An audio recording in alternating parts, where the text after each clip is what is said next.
Apparently we're live. Yeah, probably. Having trouble. Yeah, but we're live. Better later than never.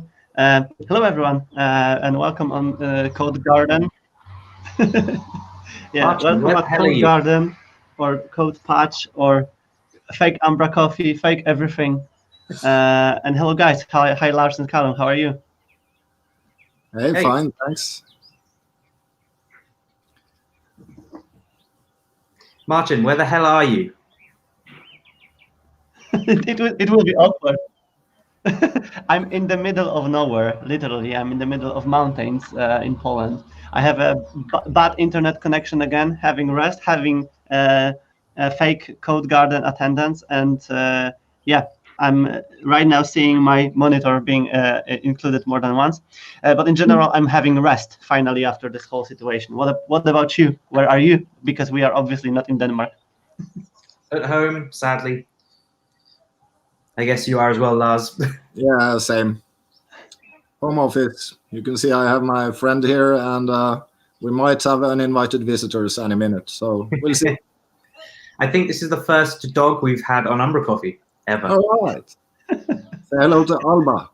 Hello. Her mug will be in the post. Yeah, check mark added to our list of things which are unblocked. And this week was pretty weird because we were all, at least here, we were all supposed to be in Denmark. We mentioned it more than once or twice in the previous umbraCoffees, and it was tough, and still it's tough to not be there. But our community showed that we are able to adjust, and we are able to always find something in the replacement. And today, maybe we can start from the code patch, of course, because that's the event which is still next on the whole roadmap and schedule of the day. And Lars, you are also going to participate actively in the code patch, and Callum as well, right? How's your preparations to the whole event? Well, I've created a lot of tasks today, not for Umbraco, but stuff that people could look into if they're into photoshopping and 3D development. And they're all welcome to participate in the project that's been going on this week. Should we just talk about that, seeing as you mentioned it? Because this started. We discussed this on last week's umbraCoffee, and yep. Marcin, you surprised me by saying there's a Git repo now. This all started when when Mark photoshopped a picture of posted a picture of himself in the garden, right? And people started photoshopping themselves on. So you added yourself, this is the original photo. It's the original thread. So yeah, feel free to come and join was the kind of invite, and it's exploded. We're a week later, and it's slightly more of a repository now. You've built an open source project. Yeah, so it escalated quickly. I guess the actual trigger for all this was Steve Temple's tweet, where he says that he looked forward to seeing all the blog posts Mark were going to write from Codegarden this year. And he said, well, for once, maybe he'd go actually travel to Doc 5000 and have a picture of himself, and now people could Photoshop themselves in around him instead. And I went, yeah, please do this. And minutes later, he had found that picture of himself in the FAF t-shirt in front of the FAF building. And I ran off to Facebook and found the only full profile picture I could find of myself and Photoshop myself in. And then, I thought we need more people. We need more people here, and what better method than using GitHub to do that? And I don't think it was even an hour before Lee and Ravi joined us, and then Owain came.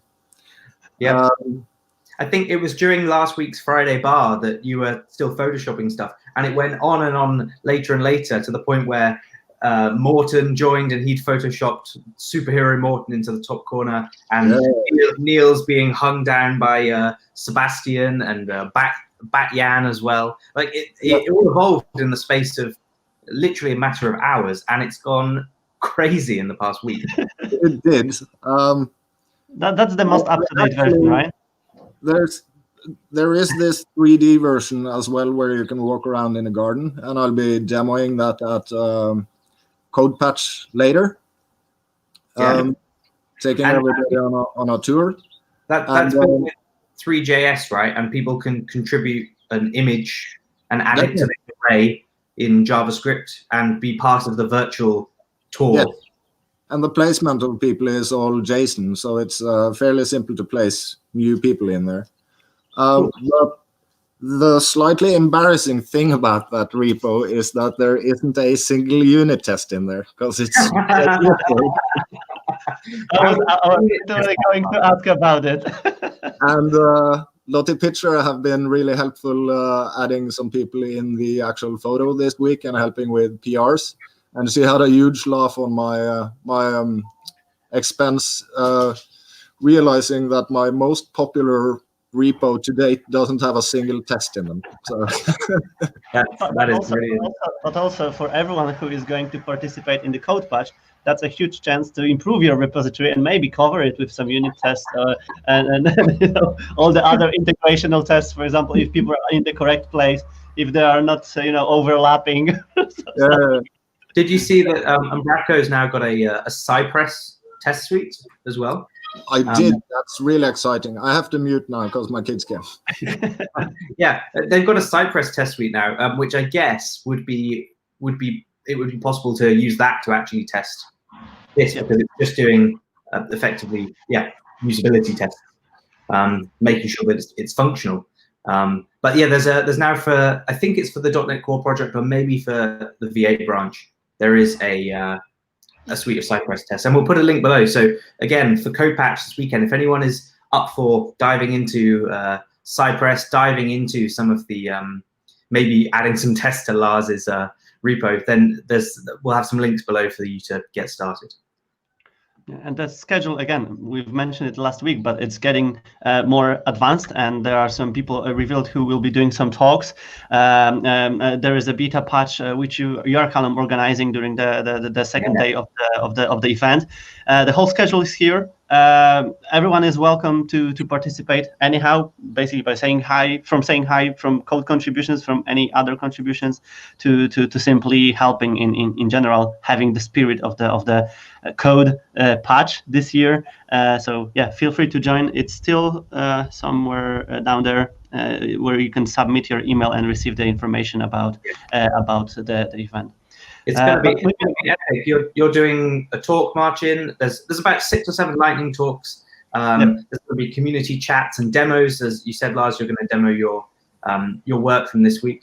The beta patch that I'm doing is I'm going to try and combine some of the craziness that you experience at Codegarden through bingo and stuff with BetaGarden, the package competition. So if you have something you want to demo, please reach out, get in touch. We've got a few slots available to show something off, and there's prizes too. So if you're working on something that you think's cool, might as well demo it. And we've mentioned Mark Goodson and where it all started, the whole madness about pretending that we are at the event. And of course, Mark released a blog post which highlighted some of the tips for everyone who wants to pretend that they are attending the event. And I was literally laughing my ass off during reading this article, because we know, at least most of us knows the whole story of Mark pretending the attendance on some of the events and the other way around. And here there are really great tips, not only for pretenders, but in general, how the branch and our IT industry looks when it comes to the events participations, how people are excited, and how the whole journey of everyone participating Codegarden usually looked like. And it was extremely awesome to see that people followed the advices and how it all converted into a massive fake event participations of the whole Codegarden. The tips extend further than just posting pictures as if you were there.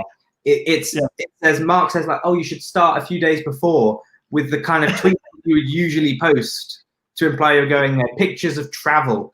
And so on Tuesday night or Tuesday, we had loads of people posting pictures out of plane windows, and then the journey to Unza. Last night was people posting pictures of bingo from previous years. Honestly, fantastic level of detail. Yeah, the whole cruises of the ships and stuff like that, and yeah, bingo, and of course all the ceremonies around that. But Lars, you wanted to say something? Yeah, I love the part that you might want to team up with somebody to make it all more credible. And we've seen loads of tweets where people mention each other and confirm that they're there together, hanging out, having fun. So it's almost like Codegarden have been going on. I did see a couple of people who I think were maybe slightly confused, maybe duped slightly. I think Steve Temple posted a picture of him in a pub, and someone asked, "Is social distancing not a thing?" Which is amazing. No. But the whole situation also showed us how fun it was in the past, and all the situations. And also Warren Buckley shared a really interesting thread with all the memories from the Codegarden editions, and it was even coming down to 2011 or even earlier, with all the pictures from there, and even for the people who were not there yet, it was extremely awesome to see how those events literally builded the whole community and the spirit, and why it's so great and so awaited usually and on every year. So yeah, great memories set. Yeah. We've really right now, all I want more than anything in the world is to be sitting in the sun having a beer with my friends. It's like, it's not quite the same, but everyone that's taken part in this effort to make fake or pretend Codegarden happen has made things feel a little bit better. It has definitely helped the community spirit. Yeah. I think that we all can send a big hugs and high fives for, first of all, Umbraco HQ for handling it and being in the position where it's not happening, and we know how important it was for the HQ as well, and for all the community members who are actively participating in the various ways. The Code Candid team who made the code patch possible, and all the rest of the people who are pretending really, really well. So it's a big high five time, and a real high five soon, hopefully. But it was not all pretended, because we also saw some announcements from the Umbraco HQ side, and I was literally in the road when I was watching the MVP ceremonies and all the award stuff. But you guys probably participated into more civilized circumstances. So were you surprised by the MVP's announcements? How was the whole ceremony from your perspective?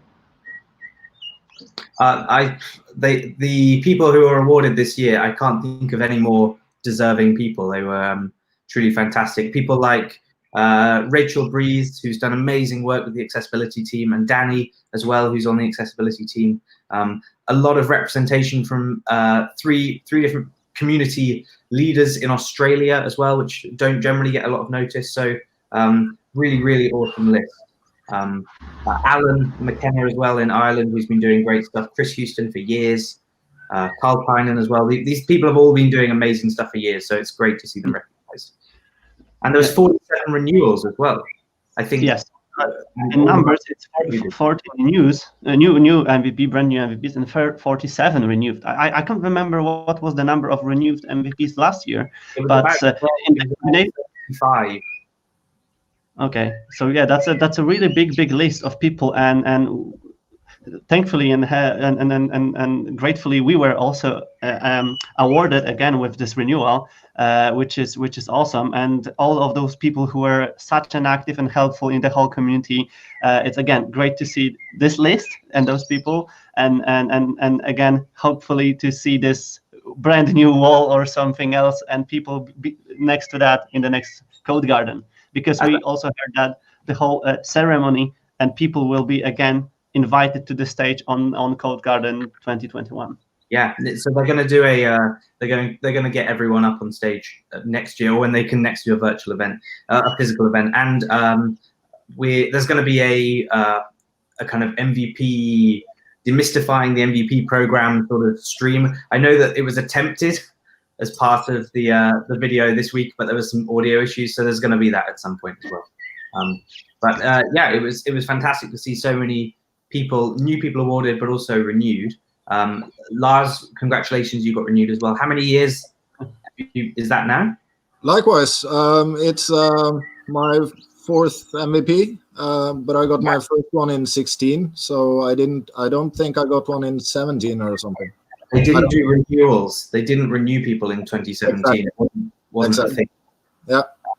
But yeah, that's amazing. Some other people. Oh, go ahead. I was just going to say I'm grateful and happy about it. Yeah.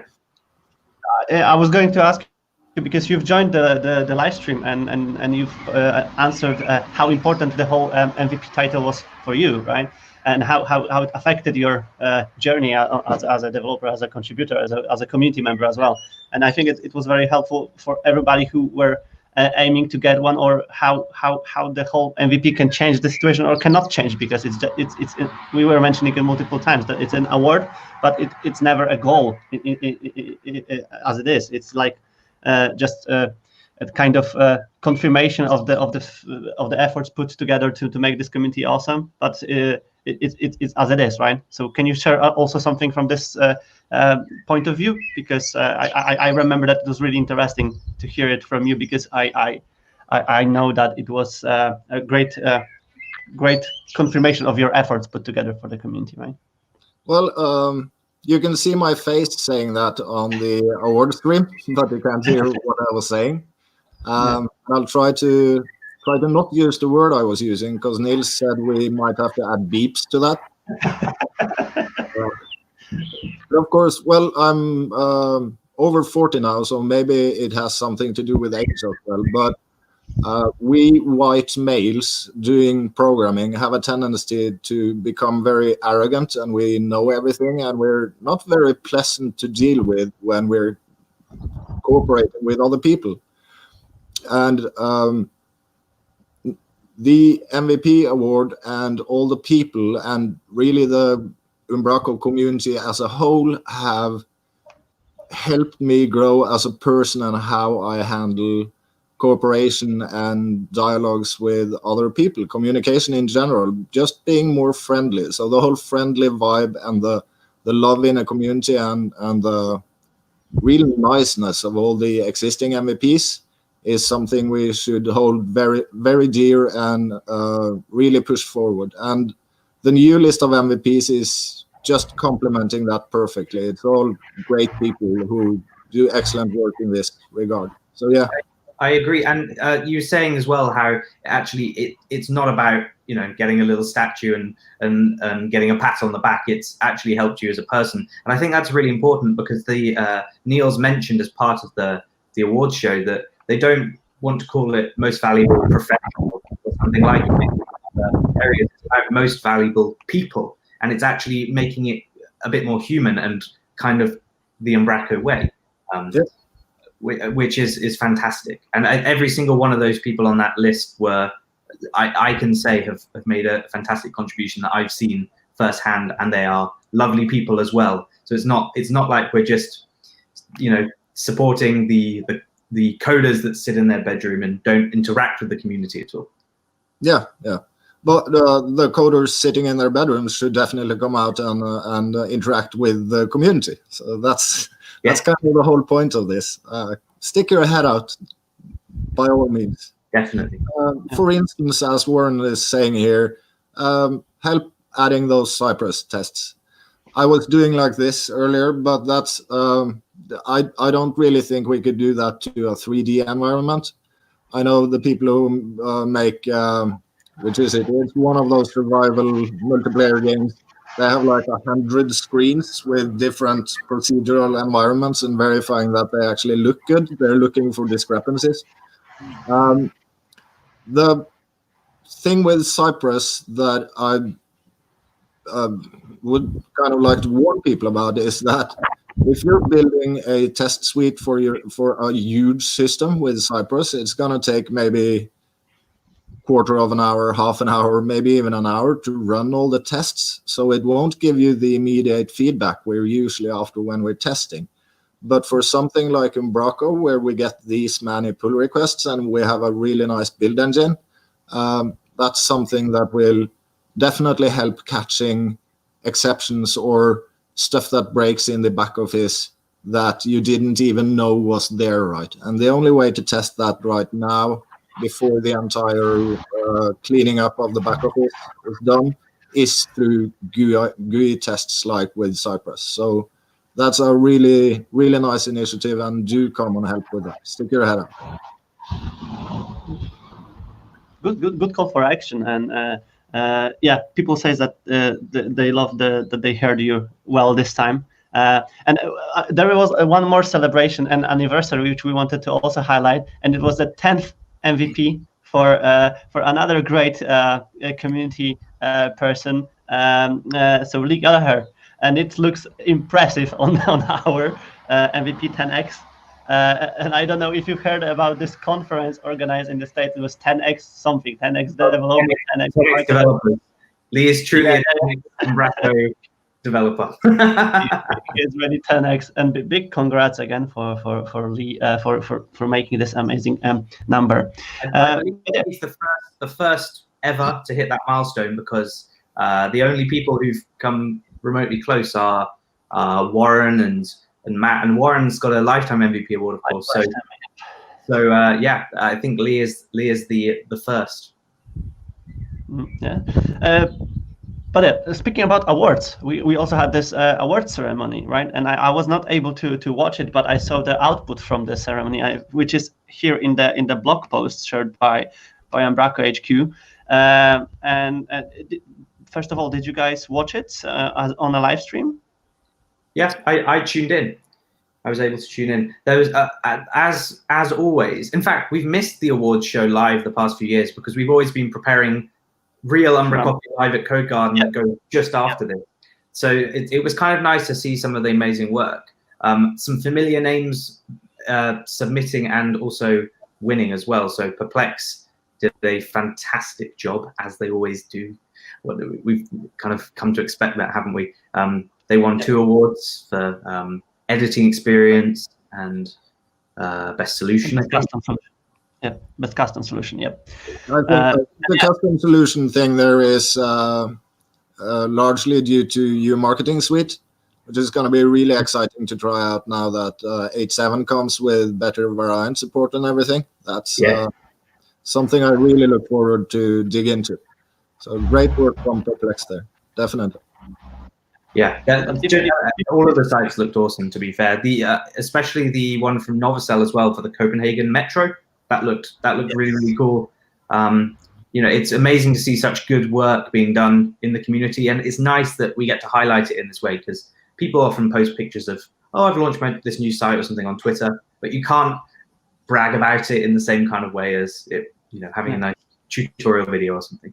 But that's what I wanted to say, that those tutorial videos can be used in the various ways. First of all, as an inspiration, also what can be done. And that's like for all of us here being developers or working in agencies and stuff like that. This is what people are doing. This is for what they are highlighted for and awarded for. And it's all possible with the Umbraco CMS as a backend engine or framework which is used for doing that. So yeah, I personally use it always as an inspiration. When I see someone's great work, it's like something like, oh yeah, we can do something as well like that, and just it pushes everyone higher and higher with the efforts which can be put into making products also. So yeah, big congrats for everyone awarded. And yeah, again, we will look for great projects and great inspirations for the next year's ceremony as well. Should we talk about some releases? Because we've already discussed a few things about Umbraco releasing their product update today, in fact, which teases 8.7 coming. And it also teases the block editor, which I'm hugely excited about because it looks really awesome. And I've actually been speaking with Niels Lungo today, and he says there's way more that's not shared in this blog post that he'd love to show off. So this looks really cool. But more than that, Lars, you mentioned Perplex and the amazing work they've done with your marketing suite. And we had them on a few weeks ago and discussed how a lot of that's coming back into core. So they've done segmentation, for example, which is coming in 8.7. There's also forms. Umbraco Forms is getting a bit of love finally. So some improvements to storing stuff in the database rather than on disk, and removing jQuery, and also GraphQL is basically ready for Umbraco Cloud for Hardcore. Sorry. So we'll be getting GraphQL soon. It was a really nice product update. And once again, mention those updates for package creators, which we've highlighting last week, the UMB pack tool for everyone. And we've seen some first releases done with this pack and tool on place. And maybe we can jump to those releases from this week, because we had some updates from the package world, starting from vendor. 1.2 release is now alive, and it's again great to see how fast it's evolving. I was not following for a while, but Paul Seal is still continuing his great series on videos about how to configure vendor. I don't know if you are following that as well. But the product is also changing and evolving, and it's there. The new release is there. And just saw actually Matt put a call to action out, a call for help out for anyone that wants to help, or mainly Umbraco, help get vendor running on Umbraco Cloud. So if you have extensive knowledge, or if you work for Umbraco, maybe reach out to Matt, because it's becoming a really, really awesome product, and it would be great to see it run everywhere. The next release was the next package from Purnima, and it's a compositions viewer, something helpful for people who are composing document types using different compositions, and then for the discovery purposes where those compositions are used. I don't know why this screenshot is not loading, but it's a really handy tool, and a lot of people said that it will be very useful for them. So again, great package. Did you make something similar to this that compares differences between doc types or something? Yes, I did actually, but it's only on GitHub. It's never been released. It's a fluent way to configure document types that you want for your package, for instance. And then you have a GUI that shows whether it's safe to apply it or not. And then it goes ahead and builds your document structure. So it's more like usync in a way, but it's code first. And maybe someday I'll release that. But this reminds me of the thing that Off-Road Code wrote with a circle graph of all the ways document types and compositions hung together. But I think maybe Purnimos is a bit more easy to follow. I mean, it's kind of user friendly, isn't it? You look at it and you kind of you see how I really love the thing that Off-Road did, but this looks really definitely. Yeah, but it can be combined. I think that the really cool addition to that would be to take this view into the document type itself. So, for example, this is compose in, and then you can navigate really creative, fluent circle journey from one document type to another, and from compositions to the destinations, or the other way around. That might be such an awesome improvement in this way, because I don't know how you guys, but I fell in love in compositions and the whole way how we can easily combine all of the document types from small bits, and that's definitely a way to explore more in the UI friendly ways, of course. For sure. Well, I'm one of those people who actually miss inheritance, and I think the whole thing that's stopping us now is that there aren't proper validation mechanisms for cyclic structures in place in the back office. So if we could kind of combine those two and have complete freedom of how you combine inheritance and composition, that would be a definite win. But I certainly appreciate that it's fairly hard to do and that it haven't been prioritized. But it's a huge opportunity for contribution there, I guess. Yep. The next one is Umbraco Forms Rich Text, which is released by the newly MVP awarded Matthew Wise. And this one is using the UMB pack and all of the other most up-to-date features on the package world to deliver the rich text editor for forms. So it's another great. This is the V8 update for the package. I've been using on V7 for a long time, so really happy to see this. Yeah. And speaking about forms, the Formulate, which is the alternative to Umbraco Forms, really feature packed version of another Forms engine, released the information about Formulate Pro. paid package for the additional functionality and support around that. So yeah, it's another way.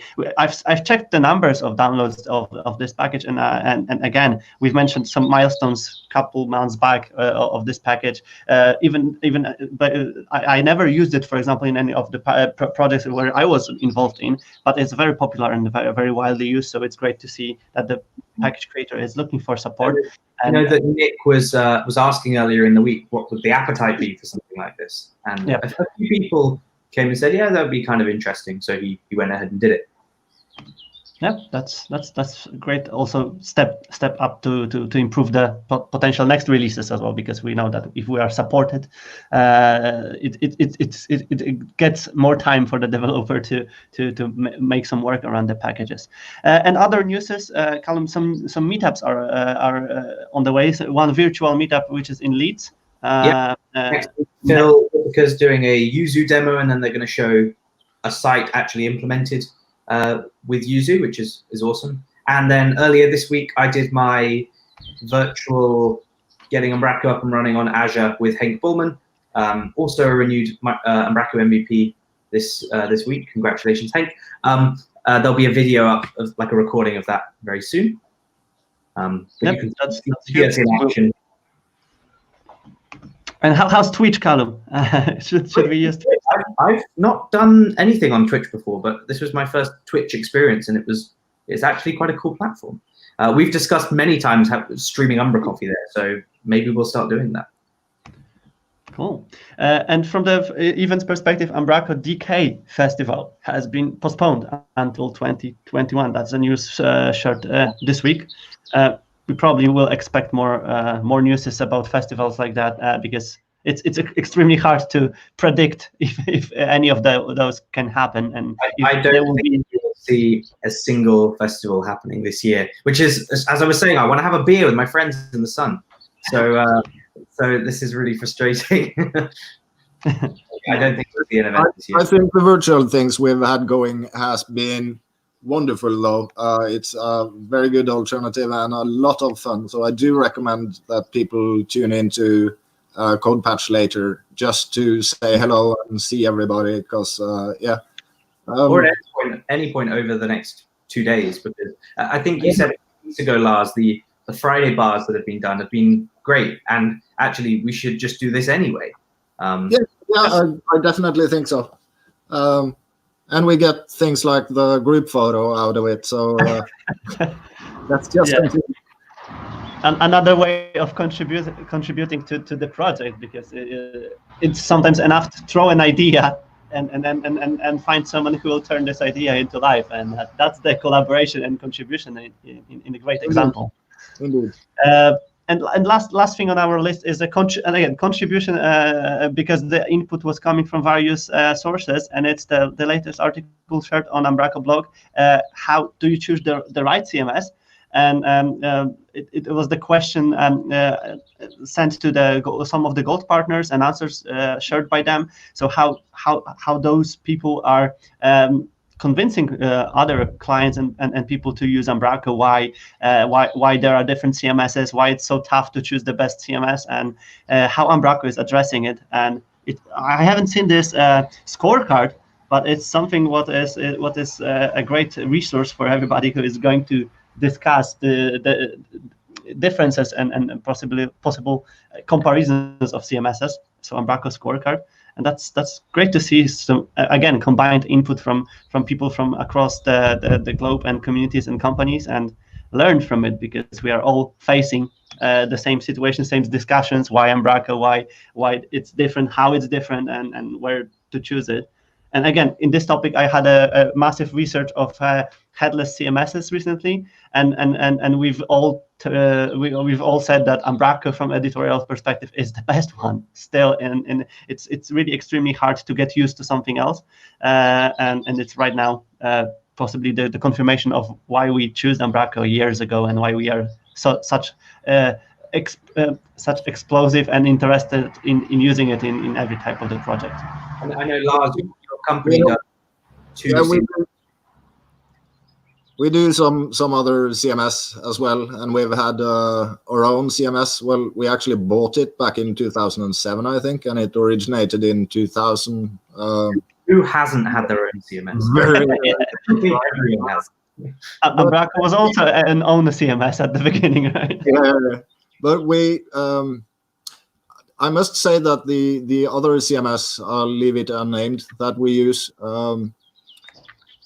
Has a really nice editing experience, and it's pretty much one-to-one versus what you get in the front end, but it's in many cases it's like a doc type grid editor with a few RTEs that you can edit inline, so it's not that different, but it looks exactly the same with some nice overlays and everything.